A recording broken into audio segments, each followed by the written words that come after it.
Hello बच्चों, let's understand question firstly. देखिए question आपसे क्या बोलना चाहता है।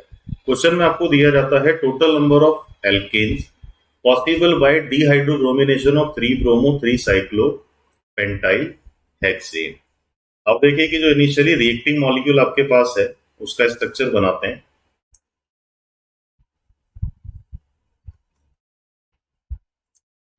इसी थर्ड पोजीशन पे अवेलेबल है Br और इसी पे अवेलेबल है साइक्लोपेंटाइल।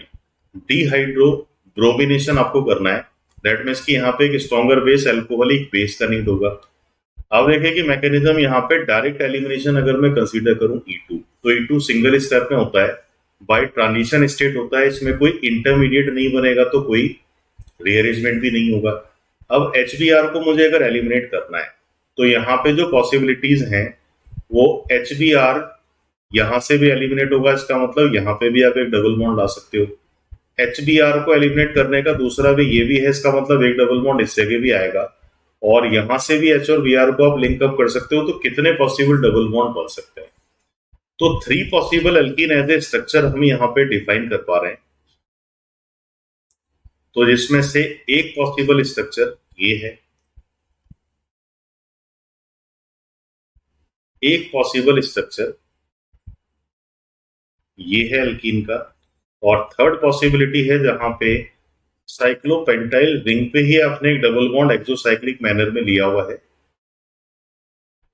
तो तीनों एल्कीन्स में स्ट्रक्चर के अकॉर्डिंग हम आ गए। अब देखिए कि अगर यहाँ पे हम स्टीरियो आइसोमेरिज्म को भी इन्वॉल्व करें तो double bond can shows geometrical isomer. तो ये जो पहले वाला डबल बॉन्ड है तो it can capable to shows geometrical isomer, क्योंकि टर्मिनल वैलेंसीज डिफरेंट हैं। तो ये 2 फॉर्म शो करेगा, सिस एंड ट्रांस। तो इसको मुझे कितनी बार काउंट करना पड़ेगा? 2 बार। ये पर्टिकुलर जो डबल बॉन्ड है ये ज्योमेट्रिकल शो नहीं करेगा क्योंकि टर्मिनल वैलेंसी सेम आ गई। तो इसके साथ में हमें बोलेंगे there will be no cis and trans. और तीसरे डबल बॉन्ड के केस में भी आप ये बोलोगे टर्मिनल वैलेंसी डिफरेंट है तो ज्योमेट्रिकल आइसोमेरिज्म यस हो जाएगा। एक बार ये सिस और एक बार ये कौन सा फॉर्म बनाएगा? ट्रांस। तो इसको भी मुझे कितनी बार काउंट करना है? 2 बार।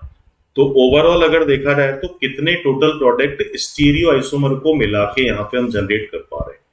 तो how many alkenes are possible? Answer will be 5. So I hope you understood this question all.